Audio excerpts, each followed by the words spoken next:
ఓట్లు కావాలి, బీసీల ఓట్లు కావాలి, ఆ రజకుల ఓట్లు కావాలి.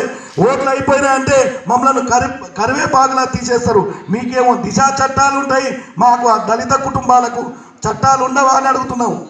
ఈ రోజున పేరున ప్రతి ఒక్క బీసీ కులం వారు, చాకలి, కుమ్మరి, మంగలి, యాదవ, గౌడ అన్న సోదరులందరం ఏకం కావాలి. ఈ ఉప్పునుద్దల గడ్డ మీద గర్జిస్తే నాగర్ కర్నూలు గడ్డ గర్జించాలి.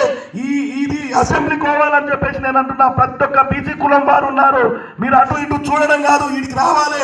ఈ నిరసన అనేది వ్యక్తం చేస్తే పాలమూరు గడ్డ మీద మనది మెరవాలని చెప్పేసి ఈ గ్రామంలో ఉన్నటువంటి ప్రతి కులం వారిని నేను చేతులెత్తి ధన్యవాదాలు తెలియజేస్తున్నా.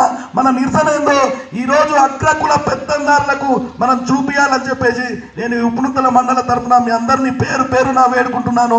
సోదరులారా, రావాలి, నామూషేం కాదు. వాళ్ళు రెడ్డి సంఘాలు మీటింగ్ అని పెట్టుకుంటారు, వాళ్ళకి అన్ని పెత్తనాలు ఉన్నా కానీ మీటింగులు రెడ్డి సంఘాలను మీటింగ్ పెట్టుకుంటే మనకి ఏది లేకున్నా కానీ మనం న్యాయం అడగడం తప్పు లేదు. కూర్చోవాలి, ధర్నా చేయాలి.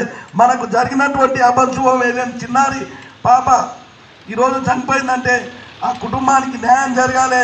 మన పైన ఈ అసెంబ్లీలో ఈ దళిత కుటుంబాల పైన ఏదైనా ఇట్లాంటి చర్యలు జరిగితే చట్టం రావాలి. చట్టం రావాలంటే పేరున గ్రామంలో మండలంలో ఈ నిరసన కార్యక్రమాలు గట్టిగా చేపట్టి చేపడితేనే వీళ్ళకు అర్థమవుతుంది మన సత్తా ఏందో అని తెలియజేయడం జరుగుతుంది. బీసీల ఐక్యత, బీసీ కులాల ఐక్యత, బీసీ కులాల ఐక్యత.